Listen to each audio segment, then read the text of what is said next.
Hi and welcome back once again to my channel. मेरा नाम शुचि है. I am a empowered empath, healer, light worker, spiritual warrior and a generational bloodline path breaker. अगर आप मेरे courses की information चाहते हैं यूडेमी पर भी और जूम पर भी तो आप वीडियो डिस्क्रिप्शन को चेकआउट कर सकते हैं, including for my breakthrough coaching for adult children of narcissistic parents. Channel membership की इंफॉर्मेशन भी वहीं दी गई है और मेरी वेबसाइट का लिंक भी वहीं दिया गया है.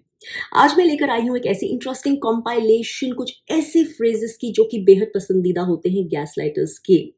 ये फ्रेजेस, ये सेंटेंसेस तब यूज होते हैं जब आप अपना ट्रूथ एक्सप्रेस करने की कोशिश करते हैं एक ऐसे पैथोलॉजिकल नार्सिसिस्ट के बारे में जो आपकी जिंदगी में और शायद उनकी जिंदगी में भी है.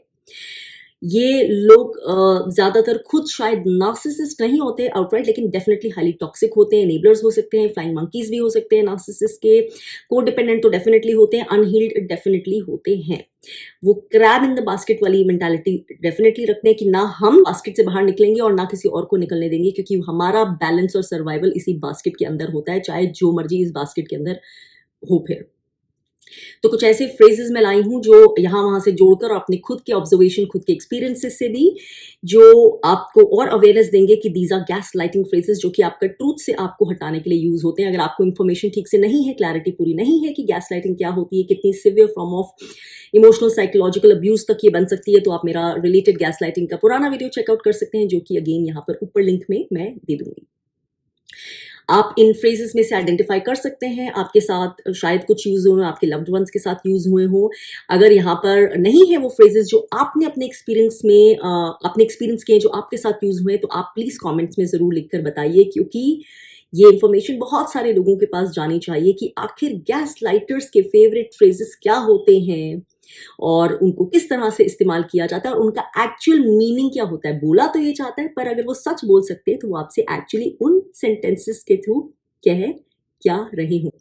तो ये रैंडम लिस्ट है, कोई पर्टिकुलर ऑर्डर में नहीं. This can be relevant for anyone. If you're a child of a pathological narcissistic parent, spouse है आप नार्सिसिस्ट के, पेरेंट भी है नार्सिसिस्ट के, या फिर किसी भी और रिलेशनशिप में है with a bunch of narcissist या सिंगल नार्सिसिस्ट, और आप उनके बारे में अपना ट्रूथ बताने की कोशिश कर रहे हैं, genuine concern, genuine trauma, pain, grief बताने की कोशिश कर रहे हैं, तो सबसे पहला एक फेवरेट सेंटेंस यूज होता है, कोई भी परफेक्ट नहीं होता है, हम भी परफेक्ट नहीं है, हमें एक्सेप्ट करना चाहिए. जब हम एक उंगली दूसरे की तरफ उठाते हैं तो चार हमारी तरफ भी उठती हैं. This is one of the most ridiculous and clichéd phrases जो कि कोई इस्तेमाल कर सकता है आपको गैसलाइट करने के लिए, जब आप जेन्युइनली कोई इतनी टॉक्सिक अब्यूजिव सिचुएशन के बारे में शेयर करने की, एक्सप्रेस करने की कोशिश कर रहे हैं.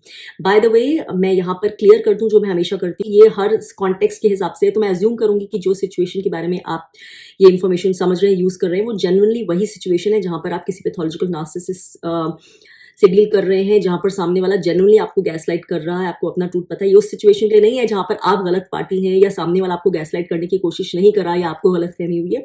तो वो उतनी बुद्धि, उतनी विजडम आप में है, अपनी इंट्यूशन आप में है कि सही कॉन्टेक्स्ट में आप समझ रहे हैं, वो मैं आप पे छोड़ूंगी. तो इसका एक्चुअली मीनिंग यही होता है, this is very self evident कि हम हो सकता है हम जानते भी हैं कि जो तुम बोल रहे हो वो सही है, ये बहुत हाई लेवल अब्यूज है, ये कोई छोटी मोटी इम्परफेक्शन नहीं है, ये एक लाइफ रूइनिंग वाली इम्परफेक्शन है. या हो सकता है हम इतने अनहील्ड हो कि हमें फर्क नहीं पड़ता, क्योंकि हम तो आंख कान सब बंद रखेंगे, क्योंकि हम देख भी नहीं सकते वो ट्रूथ, क्योंकि हमें तो जीना यही है, मरना यही. भैया इसको इम्परफेक्शन का नाम दे दो, कोई बात नहीं, थोड़ी बड़ी इम्परफेक्शन सही, लेकिन एक्सेप्ट कर लो.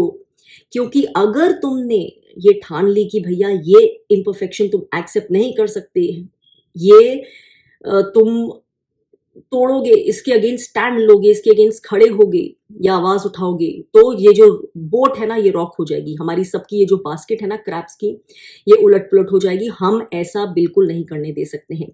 इसलिए हम सेल्फ राइटियस बन के, होलियर देन दाऊ बन के, दूध के धुले बनकर तुम्हारे सामने ये सेंटेंस मारेंगे, दिखाएंगे कि देखो हम भी तो इम्परफेक्ट हैं, लेकिन एक्चुअली हमारी दिली इच्छा यही है कि आप बस एक पेडेस्टल की कमी है वो ले आओ, हमें उस पर बैठा दो और हमारे चरणों का पानी धो के पियो, तो हमें बहुत मजा आएगा. लेकिन हम बोलेंगे ऐसे कि देखो इम्परफेक्ट तो सारे होते हैं. नेक्स्ट जो सेंटेंस है फेवरेट होता है गैसलाइटर्स का, वो है इतना अग्रेसिव होने की जरूरत नहीं है. I think you too aggressive, you need to calm down. कि इतना एंगर में मत बताओ, पहले शांत हो जाओ, शांति से बोलो, गुस्से में मत बोलो, पहले पानी पी लो, पहले लंबी सांस ले लो, पहले योगा कर लो, पहले मेडिटेशन कर लो. आपको मैं ये बताती हूँ कि हर सिचुएशन ऐसी नहीं होती है जहाँ पे आप काम होके बोल सकते हैं। जब तक आप कोई संत महात्मा और सच्चे योगी ना बन जाएं, वो फेज आएगा। वो मेंटल मास्टरी आपको करनी पड़ेगी। एक्चुअली आपको उस लेवल तक बहुत हद तक उस लेवल पर पहुंचना पड़ेगा to actually entangle yourself from these family dynamics। लेकिन वो इस वक्त हम उसकी बात नहीं कर रहे हैं। जब आप as a victim, as someone who is abused अपने इमोशन शेयर कर रहे हैं, तनाव है, पेन है, ग्रीफ है, एंग्जाइटी है, शायद आपको कॉम्प्लेक्स पीटीएसडी है, बहुत कुछ है, इतना ट्रॉमा कैरी किया हुआ है, क्या क्या अंदर आपके सिस्टम में चल रहा है, हार्मोनल इम्बैलेंस हो रहा है बिकॉज ऑफ द अब्यूज जो आपने सहा है, बहुत कुछ होता है। तो किसी को ये कहने का हक नहीं है उस वक्त। इट्स लाइक सेइंग कि अगर आपके साथ रोड पे किसी ने असॉल्ट किया और आप भागे भागे पुलिस थाने में गए और आपको पुलिस कोई बोले इतने अग्रेसिव क्यों हो रहे हो, इतने गुस्से में क्यों बोल रहे हो, इतने हाइपर होके क्यों बोल रहे हो, इट्स दैट काइंड। क्योंकि उस वक्त आप जो बोल रहे हैं, वो जो आपके इमोशंस आ रहे हैं, वो सच है। जो आप फील कर रहे हैं वो उसका एक रिफ्लेक्शन है, उसका मिरर है जो आपके साथ हो रहा है।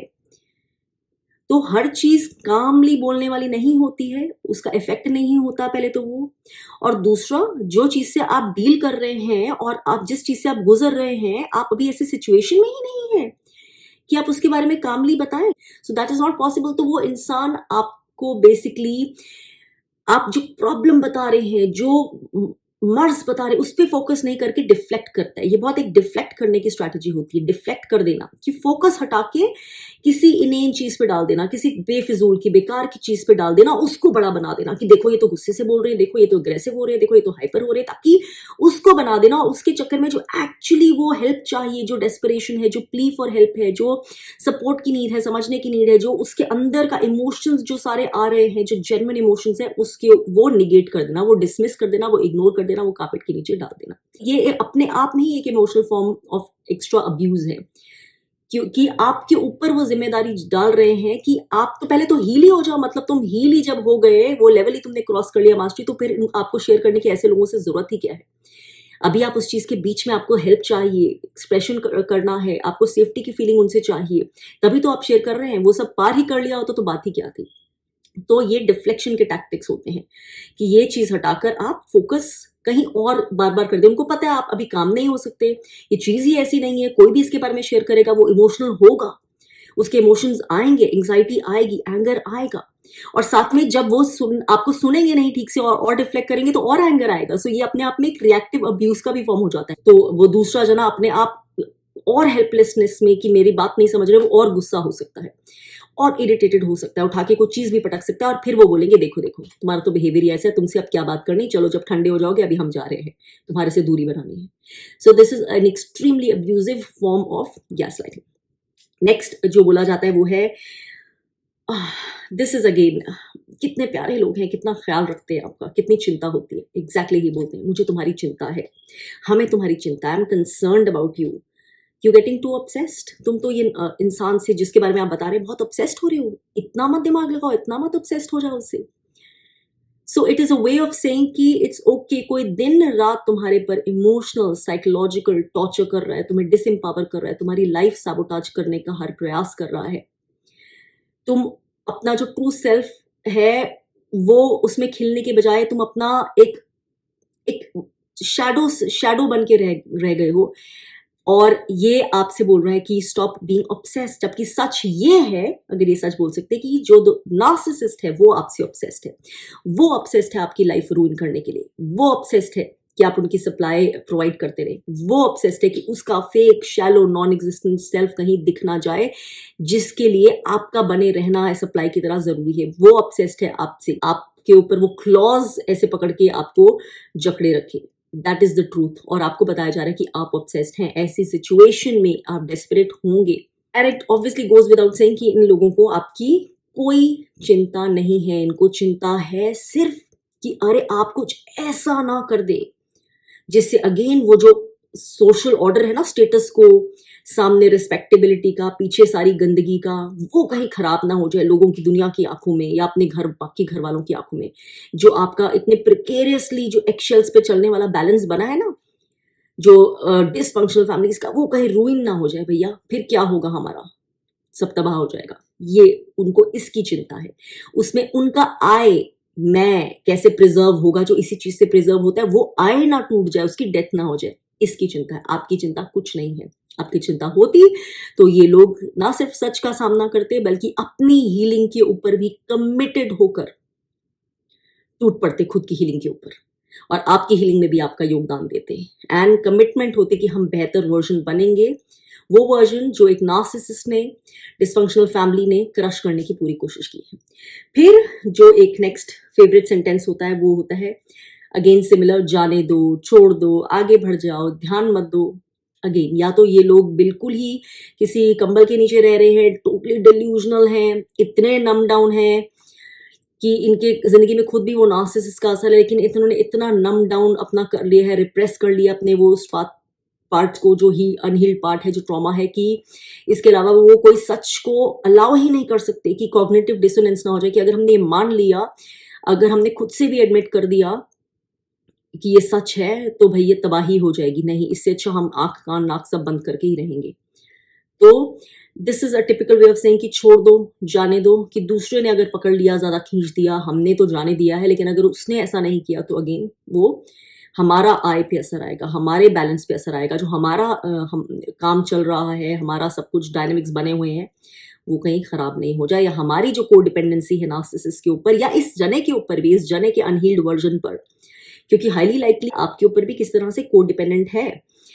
तो आप अगर हील्ड हो जाएंगी, आप किसी ऐसी चीज के लिए खड़े हो जाएंगे जिसके ऊपर वो नहीं खड़े होना चाहते, क्योंकि उनके लिए वो लगता है कि वो बना रहे, तो उनका भी तो वो वर्जन डिस्ट्रॉय हो जाएगा ना। डर है कि वो सब डिनाई ना हो जाए, आप दूर ना हो जाए, आप बिछड़ ना जाए, क्योंकि उनका जो सब कुछ बना हुआ है आपके आसपास, वो जो अनहील्ड डायनेमिक्स में, चाहे वो नार्सिसिस्ट के थ्रू हो या आपके थ्रू हो। फिर होता है नेक्स्ट एक जो बहुत अच्छा फ्रेज, उनको बहुत मजा आता है, वो है अब तुम्हें मुझसे भी प्रॉब्लम है। ये तब होता है जब आप किसी को कुछ बताते हैं उनके बुरे बिहेवियर के बारे में, या फिर नार्सिसिस्ट के बुरे बिहेवियर के बारे में, और वो जना सपोज नहीं सुनता है या आपको गैसलाइट करने की कोशिश करता है, और आप उनको बोलते हैं कि आप भी ऐसे ही करते हो, आप भी नहीं सुन रहे हो, आप भी इंकरेज कर रहे हो, आप भी इनेबल कर रहे हो, you have never supported me, तुम भी झूठ बोल रहे हो। अगर वो जना झूठ बोले या डिनाई करे आपके एक्सपीरियंस को, गैसलाइट करने की कोशिश करे, और आप ये समझ रहे हो, आप फ्रस्ट्रेशन में उस इंसान को बोलें कि तुम भी यही कर रहे हो, या उसको उसका सच बताए, तो वो इंसान आपको बोलेगा कि अब मुझसे भी प्रॉब्लम है तुम्हें। So this is a way of saying, again putting the focus back on you, कि प्रॉब्लम तुम में ही है, प्रॉब्लम तुम में ही। अगर तुम्हें, जिसको तुम नार्सिसिस्ट बोल रहे हो, उससे प्रॉब्लम है, और मैं तुम्हारा सपोर्ट नहीं करूं तो मुझसे प्रॉब्लम है, ये तुम्हारा सपोर्ट नहीं करे तो उससे प्रॉब्लम है, तो प्रॉब्लम फिर तुम में ही हुई। ये एक गुटबाजी का बहुत आसान तरीका होता है आपको आइसोलेट करने का, क्योंकि आप वो सच बोल रहे हैं जो सच और कोई ना देखना चाहता है, ना चाहता है कि आप बोलें। तो ये बहुत आसान तरीका होता है आपको आइसोलेट करने का, ये बोलकर कि तुम्हें ही सबसे प्रॉब्लम है, अब तुम्हें देखो मुझसे भी प्रॉब्लम है। तो आपको गिल्टी पार्टी बना दिया, आपको एक तरह से परपिट्रेटर बना दिया, कि आप उनके अगेंस्ट भी गलत कर रहे हैं, आप ना इंसाफी कर रहे हैं। फिर एक होता है सेंटेंस, ऐसा क्यों कर रहे हो, क्यों कर रहे हो यार ऐसा, या ऐसा मत करो, क्यों शांति भंग कर रहे हो, क्या मिलेगा। अगेन इसमें मुझे बताने की जरूरत नहीं कि किस तरह की शांति भंग की उनको चिंता है, कैसे क्या बैलेंस बिगड़ जाएगा, उनको किस चीज की चिंता है। आपकी चिंता तो डेफिनेटली नहीं है, उनको है ये घर गृहस्थी, मिलना मिलाना, family, extended family, respectability, society में हमारी इमेज, जो सब कुछ चल रहा है, जो ऑर्डर जैसा भी चल रहा है, वो सब टूट जाएगा और हम सबको नए सिरे से कुछ शुरू करना पड़ जाएगा। वो डेथ लाइक एक्सपीरियंस हम नहीं झेल सकते, चाहे ये डेथ लाइक लाइफ रियलिटी हमें एक्सेप्ट करनी पड़े एंड ऑफ द लाइफ तक, इसके लिए हम नम कर लेंगे, लेकिन वो एक्सेप्ट नहीं कर सकते। तो इसलिए आपको बोलते हैं कि जैसे आप पे गिल्ट डालने की, ऐसा क्यों कर रहे हो, जैसे कि उनको पता ही नहीं है कि गलत कौन है, जैसे कि उनको पता ही नहीं है कि एक्चुअल विक्टिम कौन है, क्योंकि वो कहना चाह रहे हैं ऐसा प्लीज मत करो, ऐसा क्यों कर रहे हो, हमारा सब कुछ बिखर जाएगा, जैसा भी है, टॉक्सिक है, डार्क है, डेंजरस है, लेकिन हमारा है, प्लीज, और कुछ नहीं है हमारे पास, तो तुम ये मत करो, हमसे एक्सपेक्ट मत करो, हमसे नहीं होगा, ऐसा क्यों कर रहे हो, हमें क्यों मजबूर कर रहे हो, कि हमें ये चीज़ छोड़नी पड़े टॉक्सिक? हमें क्यों मजबूर कर रहे हो कि हमें भी हीलिंग पे ध्यान देना पड़े? हमें क्यों मजबूर कर रहे हो कि हमें अपने स्पिरिचुअल लेसन्स लर्न करने पड़े? प्लीज़ मजबूर मत करो, ऐसा क्यों कर रहे हो? फिर होता है अगेन इसी से कनेक्टेड सेम, इस पे ज़्यादा एलैबोरेट करने की ज़रूरत नहीं है। कुछ आपने कर दिया, कुछ बोल दिया, कुछ स्टैंड ले लिया या कुछ ऐसा जो आपने पहले नहीं किया था या किसी और ने करने की हिम्मत नहीं है, वो आपने कर दिया है, तो आपको बोलना कि अब हो गया सब, अब मज़ा आ गया, अब अच्छा लग गया, क्या मिला? तुमने ऐसे क्यों किया? अब क्या मिल गया? अब मज़ा आ गया शांति भंग करके, चैन भंग करके। अगेन सेम मीनिंग कि अब मज़ा आ गया कि हमें हीलिंग करनी पड़ेगी। अब मज़ा आ गया कि हम जो नम स्टेट में थे, आराम से बैठ सकते थे, अपने टीवी, फ़ोन देखकर ये सब करके, जो चल रहा है उसको नज़रअंदाज करके, जो डिल्यूज़न हमने बनाया हुआ है उसी को सच मान के, अब हमें वो सब तोड़ दिया, तुम्हें क्या मज़ा मिला इसमें? अब हमें वो सब काम करना पड़ेगा फिर से, रियलिटी को डिनाई नहीं कर सकते, देखना पड़ेगा। Basically it's saying that. Then there is अब जान के थोड़ी किया है। आप कुछ बता रहे हैं, आपके साथ गलत हुआ है, मे बी स्मीयर कैंपेन हुआ है, मे बी कुछ और हुआ है, may be triangulation, may be heavy gaslighting, may be deep emotional abuse, may be verbal abuse, आपके पीछे झूठ बोले गए, बहुत कुछ हुआ है, नार्सिसिस्ट ने किया है और आप बोले और आपको कहा जाए कि जान के थोड़ी किया होगा, ऐसे थोड़ी करेंगे। सबके इम्परफेक्शंस होते हैं, इसके साथ ऐसा हुआ था, वो नार्सिसिस्ट का ही बखान करने लग जाते हैं कि उसके साथ तो ये हुआ था, उसके साथ तो खुद बड़ा कुछ हुआ है, उसके साथ तो खुद बड़ा ट्रॉमा है, उसके साथ तो ऐसा हुआ था, वैसा हुआ था। बेसिकली अगेन डिफ्लेक्ट कर देना। डिफ्लेक्ट कर देना या तो ऐसे बोल के कि जान के नहीं किया होगा, अगेन ट्राइंग टू से कि भैया जो मर्जी तुम बोलो, वो गलत पार्टी नहीं है, हम कुछ भी मान लेंगे, ये नहीं तुम हमारे मुंह से निकलवा पाओगे कि हाँ जो तुम बोल रहे हो वो सही है, and that person is actually a toxic, abusive, dark, destructive force in our lives. ये हम नहीं बोलेंगे, हम नहीं एडमिट करेंगे। तो चाहे इसके लिए हमें ये बोलना पड़े कि जान के थोड़ी किया होगा ये, या फिर हम उसके ही ट्रॉमाज इजाद कर दे जो रियल है या जो नहीं भी है, कि भैया उसके भी ट्रॉमास हैं, उसने बहुत कुछ झेला है। और ये आपको बाय द वे बता दूं कि जितने मर्जी ट्रॉमा की वजह से कोई नार्सिसिस्ट बनता हो या कोई टॉक्सिक बनता हो या कोई सोशियोपैथ भी बनता हो, वो रीजन नहीं है उस जने को एक्सक्यूज करने का। उनकी हीलिंग उनकी प्रॉब्लम है, उनके ट्रॉमा की हीलिंग उनकी रिस्पॉन्सिबिलिटी है, उनका बिहेवियर उनकी रिस्पॉन्सिबिलिटी है, जस्ट लाइक आपकी खुद की healing as a victim of a narcissist आपकी रिस्पॉन्सिबिलिटी है। इसलिए ये सारे अगेन बहुत ही ज़्यादा अब्यूजिव बातें हैं अपने आप में। एक चीज़ जो बोलते हैं गैसलाइटर्स और कोडिपेंडेंट पीपल, टॉक्सिक पीपल, वो होता है कि ये हमने तुम्हारे बेहतरी के लिए किया है, I did it to protect you. कोई चीज़ है जहाँ पे उन्होंने नार्सिसिस्ट का साथ दिया, या कोई चीज़ है जो आपको पता होनी चाहिए थी आपके साथ शेयर नहीं की, नार्सिसिस्ट के साथ मिल के कुछ गलत किया या स्मेयरिंग की या गॉसिप में इंडल्ज किया या कुछ और वन क्वेश्चन या जब वो चीज़ सामने आई तो वो बोलेंगे मैंने तो इसलिए नहीं बताया आप तुम्हें प्रोटेक्ट करने के लिए, मैंने तो इसलिए नहीं बताया कि घर में क्लेश नहीं हो, मैंने तो इसलिए नहीं बताया ताकि लड़ाई नहीं हो, अननेसेसरी मिसअंडरस्टैंडिंग नहीं हो, कि शांति बनी रहे। तो वो इस तरह से दिखाएंगे जैसे कि वो मसीहा है, जबकि रियल रीजन ना बताने का कोई ऐसी चीज यही होता है। सच कभी छुपाया नहीं जाता। अगर आप किसी से प्यार करते हैं, जेन्युइनली उनके हितैषी, और पीछे से कुछ गलत उसके साथ हो रहा है, आप कभी पार्टिसिपेट नहीं करेंगे, या कोई गलत बोल रहा है आप कभी नहीं सुनेंगे। जैसे मैंने पहले भी एक वीडियो में बोला था कि एक र्यूमर जो होता है ना, वो इडियट्स के साथ शुरू होता है। एक वाइज इंसान के साथ र्यूमर भी नहीं चल आगे बढ़ सकता है, क्योंकि वो रोक दिया जाता है। तो कोई चीज़ नहीं रुकी, या आपने कुछ शेयर करना चाहिए था कि इससे पहले कि वो और बिगड़ जाए और ख़राब हो जाए, आपने सही कानों तक वो चीज़ नहीं पहुँचाई जो आपका फ़र्ज़ बनता था। तो आपने ये जो शांति बनी रहे के लिए नहीं, कि आपने अपने सेल्फ प्रिजर्वेशन के लिए किया है, self preservation of your unhealed self, क्योंकि आप भी उस सिचुएशन में से कुछ गेन कर रहे थे, या आप में इतनी हिम्मत नहीं थी कि जब आप सच बता देंगे तो उससे जो तहलका हो सकता है, उसमें फिर आपके लिए क्या इम्पैक्ट होगा, आपको नहीं झेलना, आपको ऐसा ही चलने देना है। और अक्सर ऐसे लोग वो होते हैं जो जिनको अगर बोला जाए ना ये मत शेयर करना, वो मत शेयर करना, वो तो खुल खुल के शेयर करेंगे। जहाँ पे गॉसिप करनी होगी, जहाँ पे स्पेशली मना किया जाए कि ये प्लीज शेयर मत करना, या आगे अभी नहीं बतानी, वो चीजें पहले ही जाके शेयर हो जाएंगी दूसरों में। लेकिन जहाँ पे जो चीज बतानी चाहिए, वहां बड़े कन्वीनियंटली ये स्टैंड ले लिया जाता है कि नहीं, हम तो बड़े समझदार हैं, हमने जान के नहीं बोला कि शांति भंग होती, या तुम्हें बुरा लगता, या तुम्हें प्रोटेक्ट करने के लिए, ऑल दैट नॉनसेंस। फिर बोला जाता है, this is a standard phrase, standard gas lighting phrase जो कि यूज होता है, जो कि है, you are too emotional too sentimental, too hyper sensitive.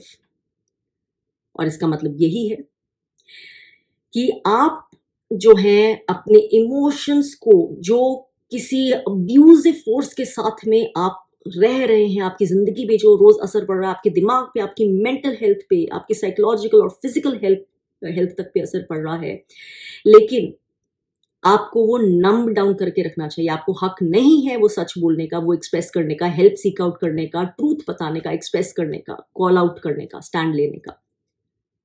क्योंकि अगेन वो चीज बाकियों के, वो जो कोडिपेंडेंसी है ना, घर की टॉक्सिक कोडिपेंडेंसी, जिसमें उनका एक fake false sense of identity and balance and fake false sense of ego and I बना हुआ है, वो भ्रष्ट हो जाएगा। अगर एक भी वो जो कड़ी में एक भी चीज, एक भी एलिमेंट इधर से उधर हो गया ना, तो वो पूरी कड़ी इफेक्ट हो जाएगी। And that is why they do not want that. इसलिए जो इंसान ऑब्वियसली इमोशनल होगा, कोई भी इंसान, आप जिस टॉपिक के बारे में, जिस चीज के, जिस सब्जेक्ट के बारे में बात कर रहे हैं, कोई साइकोपैथी होगा, वो आराम से बैठ के फ्लैट वॉइस में, न्यूट्रल वॉइस में उसकी बात करेगा। आप इमोशनल होंगे, इस जिस चीज के बारे में वो बात कर रहा है, उस सिचुएशन के विज़ोवी वो कोई फॉल्ट नहीं है, इमोशनल होगा वो इंसान। एंड इट्स ऑल्सो पॉसिबल कि सम ऑफ यू आर इम्पैथ्स। कोई भी आदमी इमोशनल होगा जो इम्पैथ है और बहुत डीपली फील करता है, डीप कंपैशन भी रखता है, डीपली उसको पेन भी फील होता है, वो डेफिनेटली वो और इमोशनल होगा। हाँ, उसको कंट्रोल करना सीखना है लाइफ में, वो चीज उसको मास्टरी गेन करनी है towards becoming a super empath.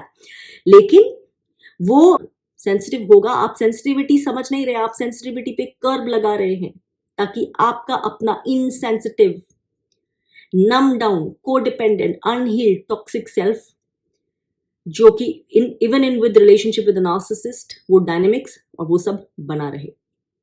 तो इसलिए जो अग्रीव पार्टी है, जो विक्टिमाइज पार्टी है, आपको कुछ और नहीं मिलता है उस पर डालने के लिए। हो सकता है वो इंसान सबसे ज्यादा कंपैशनेट हो, सबसे ज्यादा सुनने वाला हो, भला चाहने वाला हो, हार्मनी चाहने वाला हो, पीस चाहने वाला। अगर आपको कुछ और नहीं मिलता है तो आप यही डाल देते हैं उसके ऊपर कि too emotional, too hyper sensitive. जैसे कि जिन चीजों के बारे में वो बात कर रहा है विज़ोवी नार्सिसिस्ट, जो उसके ट्रेट्स हैं नार्सिसिस्ट के, जैसे कि उन ट्रेट्स का इनसे कोई दे आर मैचिंग ट्रेट, जैसे कि ये मैचिंग गलतियां, हाइपर सेंसिटिव होना या इमोशनल होना as compare to a narcissist darkness. तो again deflection, completely deflection towards nonsensical things. और बड़ी बड़ी जो चीजें हैं, जो डार्कनेस है घर में चल रही है, जो डार्कनेस है, वो इग्नोर कर देना, उसको ट्रिवलाइज कर देना, उसको नॉर्मलाइज कर देना जैसे वो हार्मलेस चीजें हैं। और आपकी सेंसिटिविटी ही, या आपका बात करना ही, या आपका उस चीज पे ध्यान देना ही, वो चीजें बड़े मेजर फ्लॉज है, वो है प्रॉब्लम। नार्सिसिस्ट प्रॉब्लम नहीं है, ये प्रॉब्लम्स है। द नेक्स्ट थिंग इज, और ये विक्टिम मेंटालिटी के लोग सबसे ज्यादा बोलते हैं कि हाँ भाई, प्रॉब्लम्स तो तुम्हारे पास ही है, तुम्हारी लाइफ ही टफ है, हमारी तो कोई प्रॉब्लम्स ही नहीं है, तुम्हारे साथ ही होता है। लाइफ किसने डिनाई किया कि सबकी लाइफ में प्रॉब्लम्स नहीं होती? हो सकता है आप इस तरह के इंसान हो जिसके साथ सब अपनी प्रॉब्लम शेयर करने में हल्का महसूस करते हो, लेकिन आपकी जब ये प्रॉब्लम है, जब आप ऐसी कोई प्रॉब्लम शेयर करना चाह रहे हैं जिसके अगेन शेयर करने से, एक्नॉलेजमेंट कर देने से, या कुछ कदम बढ़ा लेने से उसको रोकने के लिए ये सारा स्टेटस को डिस्टर्ब हो जाएगा, तो ये एक फेवरेट फ्रेज होता है, हाँ भाई ये तो एक बहुत टिपिकल तरीका होता है आपकी, जो चाहे मेजर से मेजर आपकी अब्यूज की प्रॉब्लम हो जो आप सह रहे हैं, उसको एकदम हल्के में ले लेना, उसको ऐसे इग्नोर करना जैसे वो कोई चीज है ही नहीं, उसको कंपेयर कर देना, तुलना कर देना, नार्सिसिस्टिक अब्यूज की तुलना कर देना वो रोजमर्रा की प्रॉब्लम से, जो सबको होती ही है, कभी छोटी कभी बड़ी, उनसे कंपेयर कर देना कि हाँ भाई, हमारी तो जैसे प्रॉब्लम ही नहीं है, तुम्हारी ही है खाली। निगेट कर देना जिसको, जो इतनी बड़ी चीज है। और वो जो लेडी ने मेरे चैनल पे लिखा था कि नार्सिसिस्टिक अब्यूज के बारे में वीडियोस बनाते हो, ये हमारी संस्कृति के अगेंस्ट है, हमारे तो रिलेशनशिप अंत तक होते हैं बच्चों के साथ, इंडियन पेरेंट्स तो अंत तक सब कुछ करते हैं, जिसके ऊपर मैंने वीडियो भी बनाया था, वो भी यही इसी कैटेगरी में आते हैं कि जो नार्सिसिस्टिक अब्यूज जैसी प्रॉब्लम को भी हल्के में ले रहे हैं, उसको इस तरह से बता रहे हैं जैसे उसके बारे में बखान करना इज लाइक सबके साथ प्रॉब्लम होती है, तुम क्यों इतना चर्चा कर रहे हो, तुम क्यों इसके लिए अपने सो कॉल्ड परिवार की शांति, हमारी संस्कृति, वो सब खराब कर रहे हो। हमारी संस्कृति में हम थोड़ी बात करते हैं, हम तो चुप रहते हैं, हम तो ढक लेते हैं, हम तो झूठ बोल देते हैं, हम तो दबा लेते हैं, और फिर सारे डिजीजेस लेकर आगे की जिंदगी बिताते हैं आउट ऑफ दैट रिप्रेशन। उसके बाद हम खुद पैसिव अग्रेसिव बन जाते हैं, उसके बाद हम खुद टॉक्सिक बन जाते हैं। So this is what the problem is. And then we have the next favorite phrase जो कि होता है, और ये मदर्स ऑफन यूज करती हैं अपने टॉक्सिक बेटों के लिए, नार्सिसिस्टिक बेटों के लिए, कि स्ट्रेस में है, वो स्ट्रेस में है, बहुत काम है, या बहुत चिंता है, या बहुत भार है, या बहुत रिस्पॉन्सिबिलिटीज है, या अभी ये चल रहा है, अभी तंग मत करो, अभी वो चल रहा है उसके साथ, अभी तंग मत करो, अभी तो काम का प्रेशर बहुत है, अभी तो ट्रिप से आया वापस, अभी तो ऐसे है वैसे, please. And this is typical कि जो विक्टिम है उसी के ऊपर सारा भार ना सिर्फ डाल देना, बल्कि जो वो शेयर कर रहे हैं, जहां पे उनको सपोर्ट की जरूरत है, उनकी मेंटल इमोशनल हेल्थ पे बनी हुई है, साइकोलॉजिकल हेल्थ पे बनी हुई है, वहां पे आप उनको जिम्मेदार बना रहे हो, एक डिल्यूजनल अपनी रियलिटी में उनको रिस्पॉन्सिबल बना रहे हो for ensuring the health of a narcissist, कि नहीं भैया तुम मत बोलना, अभी वो स्ट्रेस में है, उसकी हेल्थ पर, उसकी मेंटल हेल्थ पर, वेलबींग पर असर नहीं पड़ा जाए, क्या जरूरत है, तुम थोड़ा चुप रह लो, तुम थोड़ा समझ लो, ठीक हो जाएगा। और इस तरह के फ्रेजेस से, बचपन से ये इस तरह की मेंटालिटी से नार्सिसिस्ट क्रिएट भी होते हैं। मदर्स का बहुत बड़ा रोल होता है, बाय द वे, इसमें मैं एक वीडियो बनाऊंगी, नार्सिसिस्टिक मेन क्रिएट करने में मदर्स का सबसे बड़ा रोल होता है। Anyway, that's a later topic. Then we have the next phrase जो कि बोला जाता है, and ये बहुत highly abusive toxic लोग यूज करते हैं, जो कि आपको वहां हर्ट करना चाहते हैं जहां पे हर्ट होता है। If you are the victim of an abuse, और इसलिए आप आइसोलेटेड हुए हैं, बहुत कुछ आपके साथ हुआ है, लोग समझते नहीं है आपको, आप सॉलिट्यूड भी पसंद करते हैं बहुत, कि इसलिए तुम्हारे तो कोई फ्रेंड्स नहीं है, इसलिए क्योंकि तुम स्टैंड लेना चाहते हो, तुम सच बोलना चाहते हो, तुम सामने बात रखना चाहते हो। वो ये सारे फ्रेजेस यूज कर चुके हैं कि क्या इतना बतंगड़ बना रहे हो, सब इम्परफेक्ट होते हैं, फलाना होता है, ऐसा होता है, वैसा होता है, सबके साथ होता है, घर गृहस्थियां तो ऐसे ही चलती हैं, ये सब कुछ असर नहीं हुआ, तो आप अपनी बात पे खड़े हैं, चाहे कुछ भी बोल दिया कि इमोशनल हो गए हो, हाइपर सेंसिटिव हो गए, but you are standing with your truth.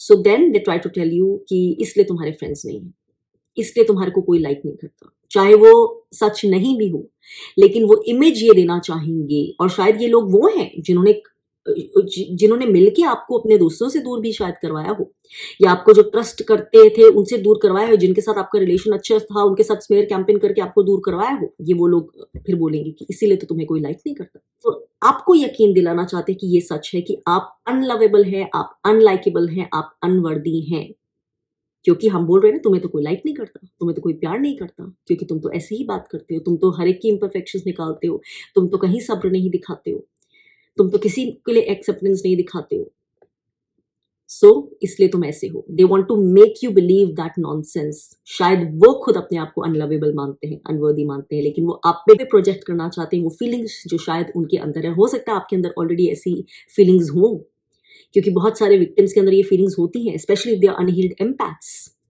और यहाँ पे सिर्फ एम्पैथ्स की बात नहीं कर रही हूँ, हर तरह के लोग नार्सिसिस्टिक अब्यूज का शिकार होते हैं, लेकिन किसी में भी यूजुअली जो विक्टिम्स होते हैं, especially if the victim is an empath, उसमें ऑलरेडी ये फीलिंग्स होती हैं, जब तक वो हील नहीं, अनवर्दीनेस की कहीं ना कहीं से आ रही होती है, लैक की, तो वो ऐसे लोग और फीड करते हैं उसके ऊपर, उन चीजों को और बड़ा करने में, instead of guiding you to feel more worthy, more loved, more supported, more confident about your self, develop a better sense of self, वो आपके लिए ऐसे कॉन्ट्रीब्यूट करते हैं आपकी और मेंटल इमोशनल सेल्फ बिलीफ को डैमेज करने में। वो बेसिकली ये बोल रहे हैं कि आप हार्ड टू लव हैं, आपके अंदर प्रॉब्लम है, आप हार्ड टू लव हैं, कि आपको तो प्यार लेना नहीं आता, आपको तो कोई भी नहीं प्यार कर सकता, वो तो आपकी प्रॉब्लम है, क्योंकि आप गलत बोल रहे हैं, जो कि शायद मोस्ट लोग नहीं बोलते। और ऐसे लोग वो भी होते हैं जो, जहां पर लोग चालू होते हैं ना, जो लोग मैनिपुलेटिव होते हैं, वहां पर ये डायलॉग नहीं मारते हैं, वहां पे वो लोग सीधे रहते हैं, लेकिन क्योंकि आप सच्चे पक्के हैं तो आपको ये चीज बोलते हैं। जहां पे प्यार नहीं देना चाहिए उन्हें, जो लोग वर्दी नहीं है, वहां पे वो अच्छे से प्यार देते हैं, वहां पे उनको अच्छे से प्यार देना आता है, क्योंकि वहां पे उनको लगता है हमारा सर्वाइवल डिपेंडेंट है, उनको अच्छे से सब पता होता है, तो वो भी मैनिपुलेशन का खेल होते हैं। लेकिन जहां पर उनको पता है कोई बुद्धू बन सकता है, कोई सच्चा पक्का इंसान है, वहां पर ऐसे बोल के शायद काम चल जाएगा, अगर वो इंसान ये चीज मान लेगा कि हाँ मैं अनलवेबल हूँ, क्योंकि मैंने गलत की अगेंस्ट आवाज उठाई, क्योंकि मैंने अपना सच बोलने की कोशिश की, क्योंकि ये मुझे ऐसे फील होता है, मेरे साथ ऐसा हो रहा है, ये ट्रॉमा है, ये अब्यूज हो रहा है, मैंने ये बोलने की कोशिश की है, इसलिए क्योंकि मैंने ये बोल दिया, इसको नम नहीं किया, छुपाया नहीं, झूठ नहीं बोला, मुंह बंद नहीं रखा, इसलिए I am hard to love. एक और होता है फ्रेज, अगेन इसमें मैं मदर्स को बोलूंगी, विमेन इन जनरल बोलूंगी, जो इसके लिए ज्यादा कल्प्रिट होती हैं कि अगर तुम मुझसे प्यार करते, if you care for me, तो तुम प्लीज मान जाओ, छोड़ दो ये बात को भी, हाँ ही छोड़ दो, या इसको आगे मत बढ़ाना, या मत बोलना, या रहने दो, या अभी भूल जाओ। If you love me, if you care for me, and this is one of the highest forms of emotional manipulation, emotional blackmail. इस तरह की बातें मैं अपने वीडियोस में भी बोल चुकी हूँ, खासकर ये हील्ड होते तो कैसे होते, जो सिनेमा सीरीज है जिसमें मैं मूवीज का डायसेक्शन करती हूँ इस तरह से कैरेक्टर्स को लेके। This is a way of pure emotional blackmail, इसके लिए कोई और शब्द भी नहीं है मेरे पास। कि तुम मुझसे प्यार करते हो इसलिए तुम जहर भी पी लो, तुम मुझसे प्यार करते हो तो तुम एक कुल्हाड़ी लेके अपने सर पे भी चाहे मार लो, तुम मुझसे प्यार करते हो इसलिए तुम हर तरह की सेल्फ साबोटाज, सेल्फ रूइन, सेल्फ डिस्ट्रक्शन अपनी लाइफ में अलाउ कर दो। मुझसे प्यार करते हो, लेकिन मैं खुद से प्यार नहीं करती हूँ, इसीलिए तो मैं ये बोल रही हूँ। अगर मैं खुद से प्यार करती होती तो मैं भी कंधे के साथ कंधा तुम्हारे मिलाकर यही बोलती कि हाँ ये सच तुम्हारा है और सच पे खड़े रहो, मैं भी साथ दूंगी। लेकिन मुझ में वो हिम्मत नहीं है, मैं इतनी अनवर्दी फील करती हूँ, मैं इतनी अनलव फील करती हूँ, मेरा इतना बड़ा अबैंडनमेंट वूंड है, मैं इतनी कोडिपेंडेंट हूँ तुम्हारे ऊपर भी कि तुम चेंज हो गए तो मेरा क्या होगा। So basically these people are out to get their own feed from keeping the status quo. जिस दिन ये समझ गए ना आधी पॉपुलेशन, वो बहुत कुछ अपनी जिंदगी में इमोशनल इंटेलिजेंस गेन करने की शुरुआत हो जाएगी उनकी, कि ये मुझसे प्यार करते हो, मेरे लिए केयर करते हो, तो नहीं। हील्ड लोग आपको कभी ये वाली बात नहीं बोलेंगे, इस तरह का ब्लैकमेल नहीं करेंगे to make you accept something which is not right, something which is unjust, unfair, abusive and which you are not worthy of.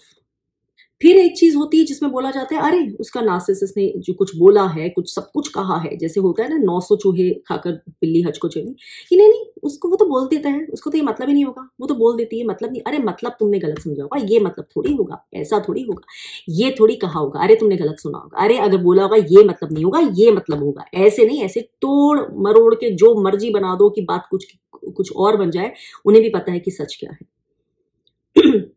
या अगेन वो खुद से डिनायल में रहना चाहते हैं कि नहीं भाई हम कुछ भी करेंगे लेकिन एडमिट नहीं करेंगे कि तुमने सही भी सुना है, तुम सही भी बोल रहे हो, जो तुमने सुना है वही था, जो उसने बोला है उसका मतलब वही था। वो हर्ट भी वैसे ही होता है जैसे बोला था, उसके बोलने की इंटेंशन भी वही थी, जो इंटेंशन तुम्हें फील हुई है, एनर्जी भी वही थी जो एनर्जी तुम्हें फील हुई है, क्योंकि एनर्जी झूठ नहीं बोलती, especially if you are highly intuitive person.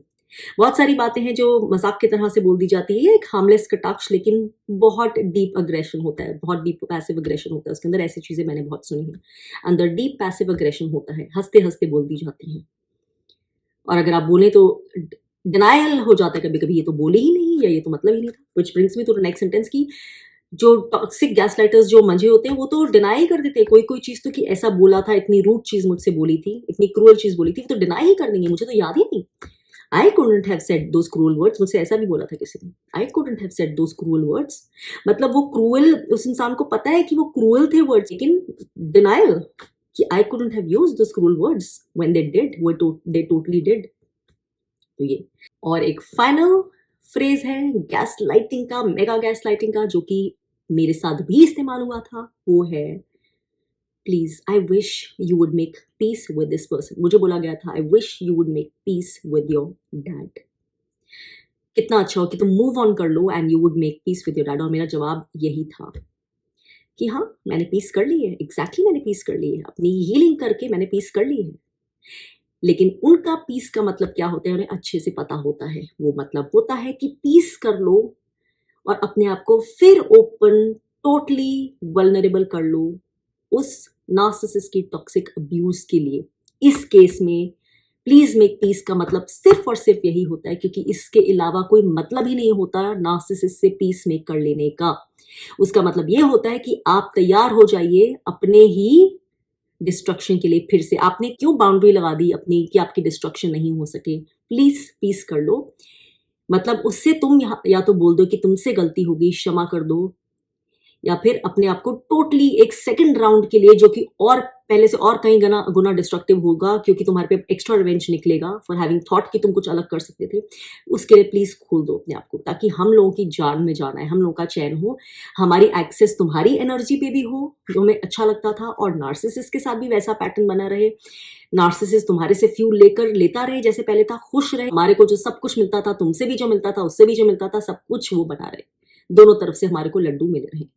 और हमें कुछ नहीं करना पड़े, कोई चेंज, कोई हीलिंग, कोई सेल्फ रिफ्लेक्शन, कोई अपनी कॉन्शियस को भी नहीं देखना पड़े. This is one of the worst statements make. This is essentially telling you कि प्लीज, मैं वो वर्ड यहाँ पर नहीं यूज करूंगी. Basically it's that unaliving. Are you ready for that? Can you please make peace? I wish you would make peace. I wish आप खुद को लटकवाने के लिए तैयार हो जाओ. Such a cruel, such an abusive dialogue in itself. ये डायलॉग भी उतना ही क्रूअल है जितना कि नार्सिसिस्ट का अब्यूज. और ये वो लोग बोलते हैं जो आपको ये यकीन दिलाना चाहते हैं कि वो आपके सबसे बड़े हितैषी हैं, प्यार करने वाले हैं. बिल्कुल नहीं है. वो सिर्फ और सिर्फ अपने ही हितैषी हैं, अपने ही unhealed, deeply dark, toxic, trauma bonded, codependent self को बचाना चाहते हैं, वैसे ही रखना चाहते हैं. Nothing else. So well, that's it for now. और आपके भी जो कॉन्ट्रीब्यूशंस हैं इन फ्रेजेस में, वो जो जेन्युइन है जरूर दीजिएगा. I will see you in the next video. Till then take care and keep up the war against narcissism.